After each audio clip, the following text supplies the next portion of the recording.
Ser podcast.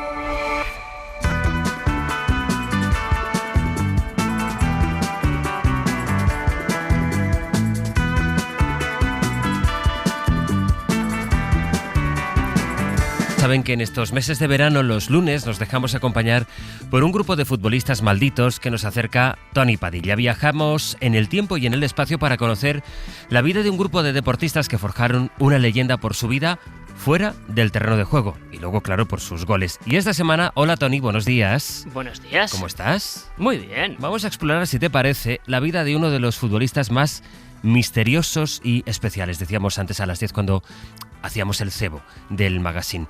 ¿Tú qué música le pondrías a este futbolista? Yo creo que nos tenemos que ir para Rosario, Argentina, de la mano de la voz de uno de sus hijos más famosos.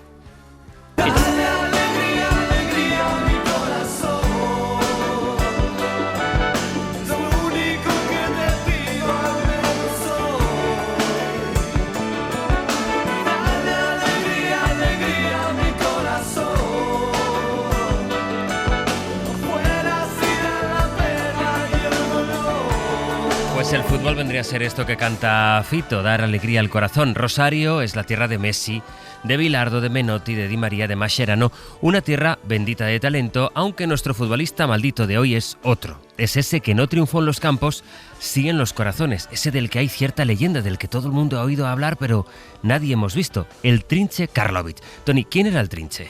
Es un mito, es una leyenda, ¿no? Es un futbolista del que hasta hace poco no existía ninguna imagen en movimiento. Existían fotos, entrevistas con el señor una vez jubilado, pero la gente hablaba de que lo habían visto jugar, pero no existía ningún vídeo hasta que apareció en una filmoteca un pedazo de imagen mal grabado de un partido y alguien dijo, este que está driblando aquí, medio pixelado, este es el Trinche, ¿no? Y se ve un señor haciendo un dribbling que está muy bien, ¿no?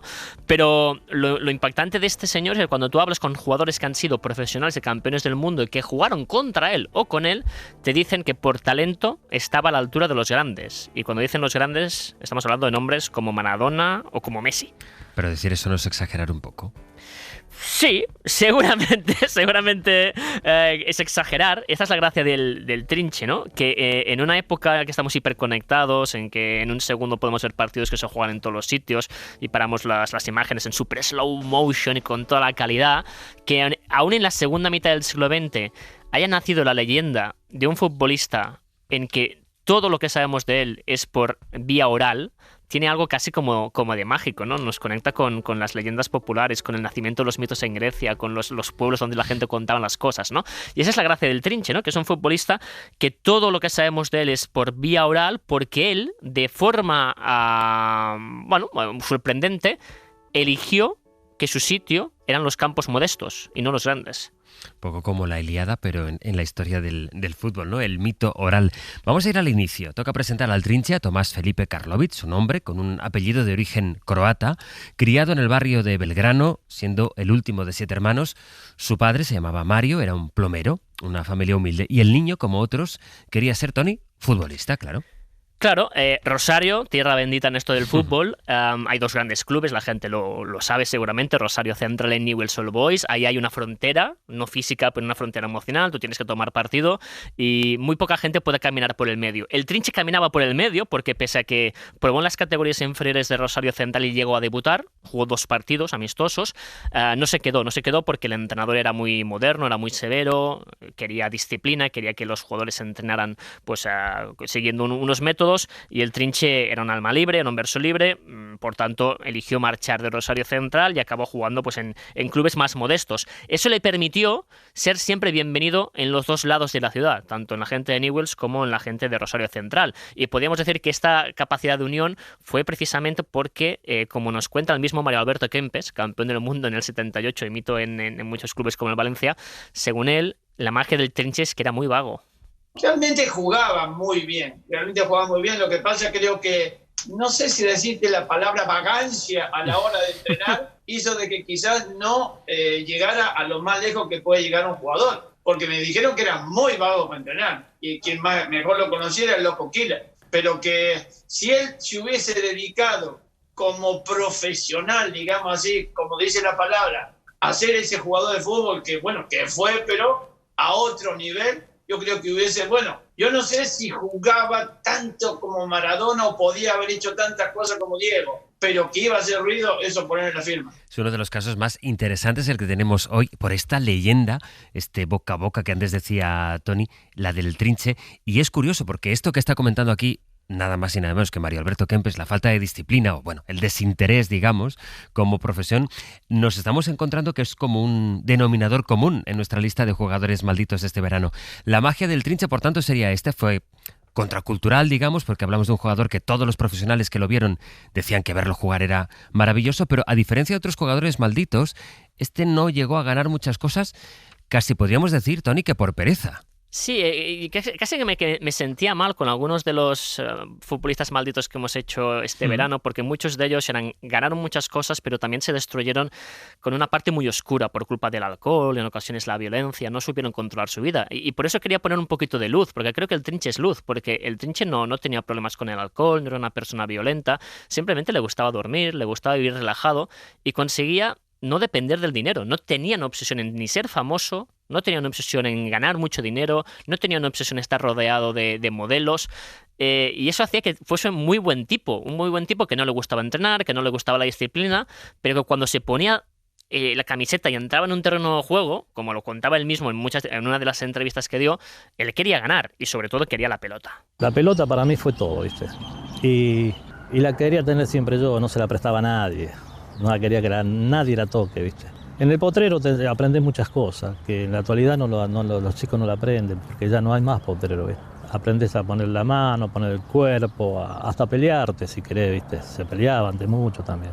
En los torneos también. Pero yo siempre quise jugar, pero tratar de jugar bien, o lo mejor que podía, pero pensando en ganar, Pues no me gusta perder a nada. A nada.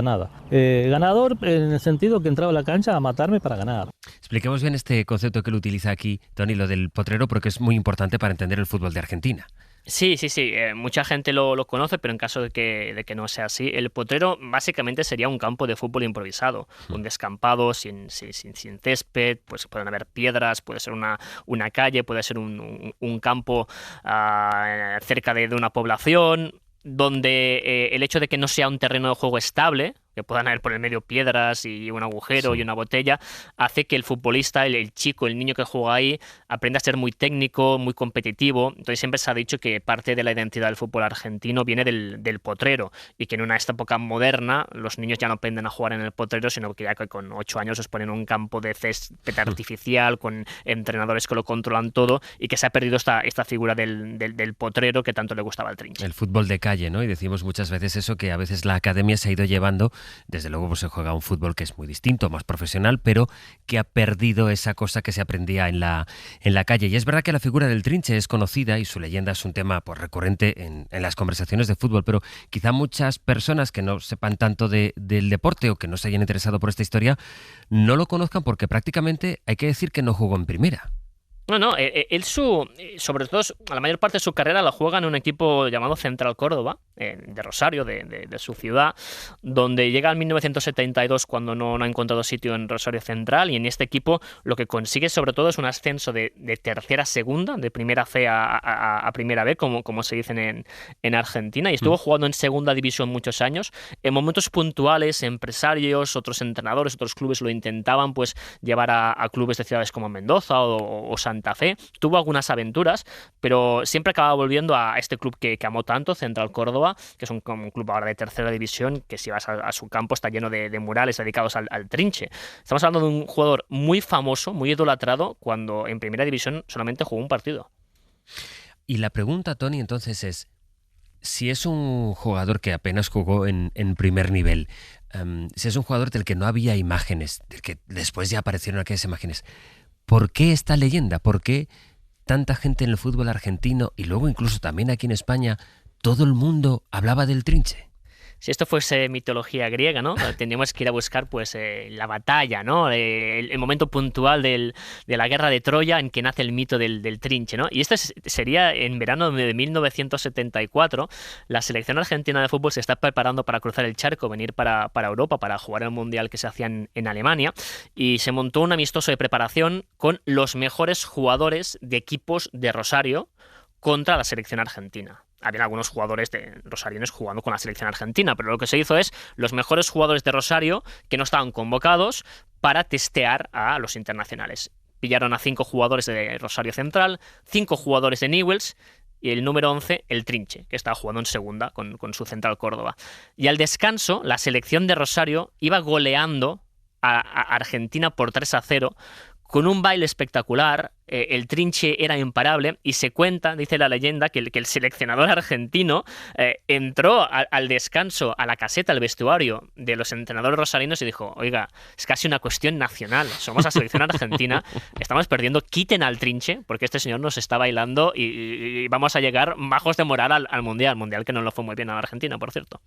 Fue tal el baile que le dio a la selección rosarina a la selección argentina, cuando terminó el primer tiempo, que el entrenador de la selección le pidieron por favor que lo sacara a Karlovic cuando terminó el primer tiempo, porque era una humillación de juego, el juego que tenía la selección rosarina y cómo sufría el equipo argentino.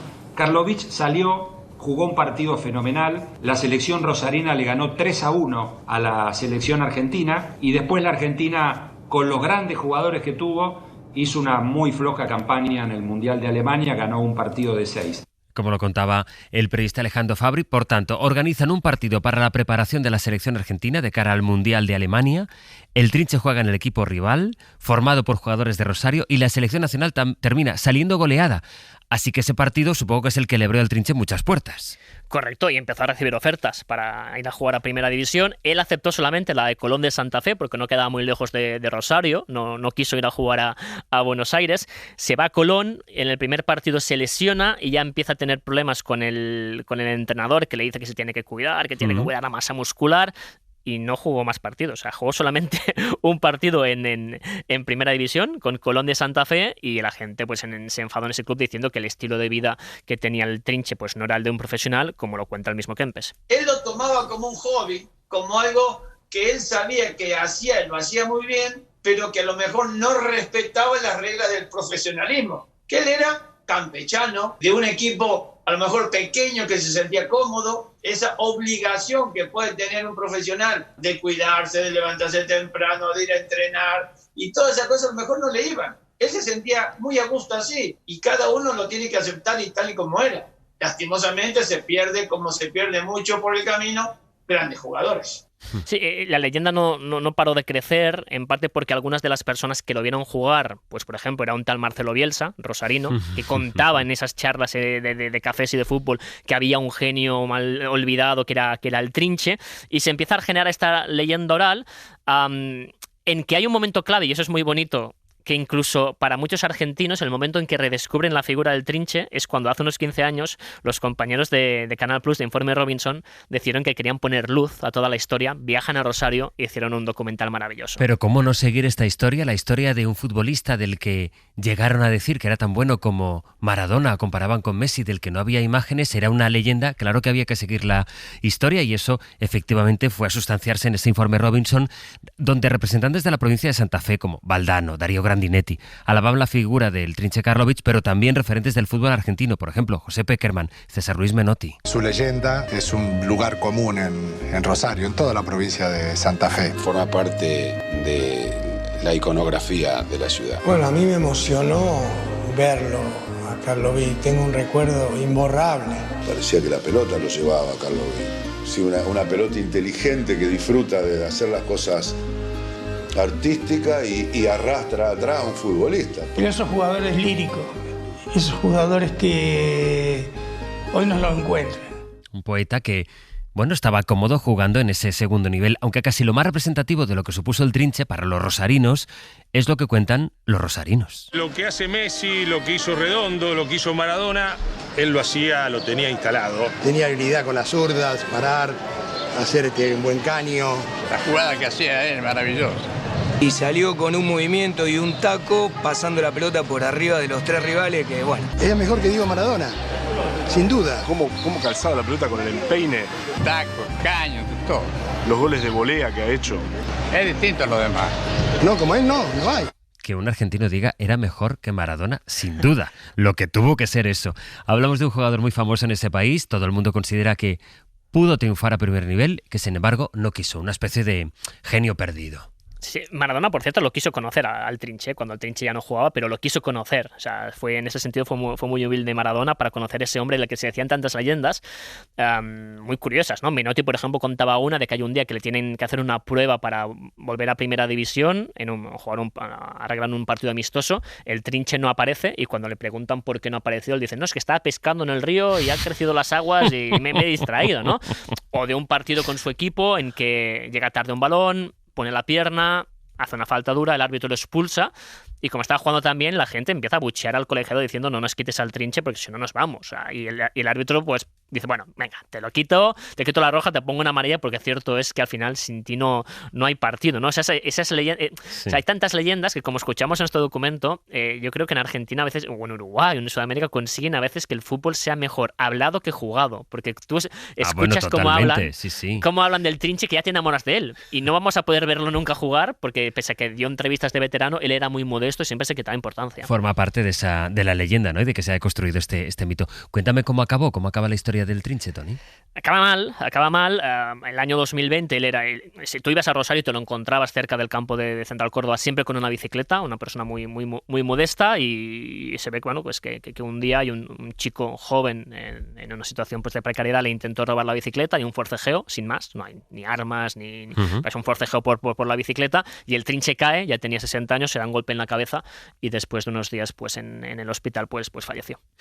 Ya les digo, uno de los extraños casos es verdad que el fútbol es capaz de generar mitos como ninguna otra cosa en el mundo, pero en este caso es una leyenda que deriva en esta pulsión boca a boca entre los argentinos, con esta pasión, con este argentino que llegaba a decir, bueno, más bueno que Maradona, y que ha llegado a nuestros días con la leyenda, hasta ahora sin imágenes, pero hace poco, como nos ha contado Toni, pues se pudo recuperar, mala, pero se pudo recuperar la imagen del Trinche Karlovic. Bueno, hasta aquí la parte amable, ya sabes que en esta penúltima edición de estos futbolistas malditos vamos a acabar como siempre, que es con el momento en que peor lo pasas y mejor lo pasamos los demás. Toni Padilla, que es el test, el reto.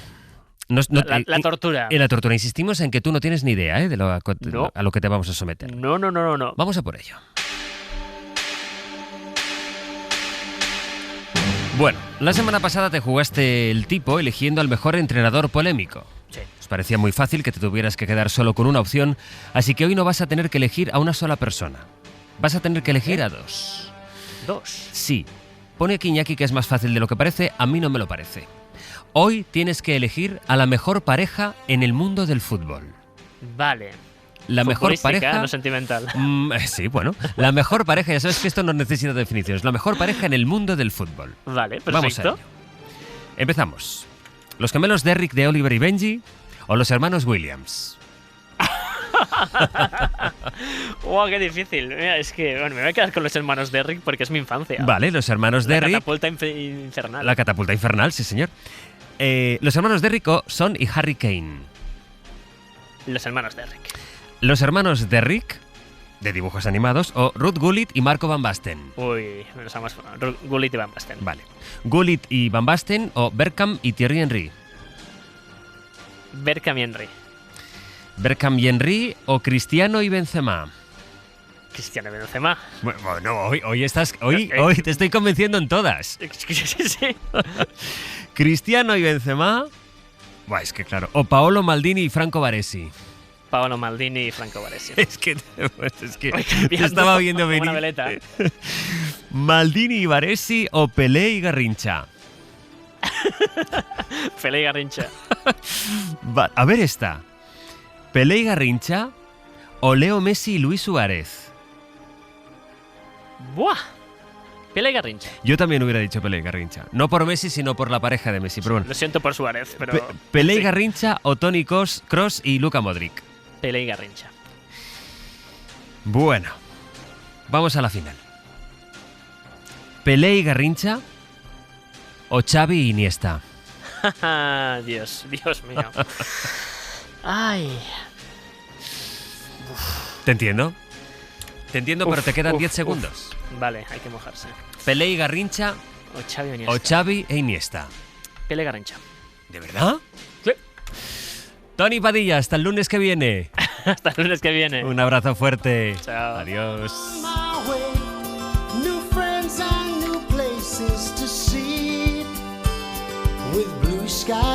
Para no perderte ningún episodio, síguenos en la aplicación o la web de la SER, Podium Podcast o tu plataforma de audio favorita.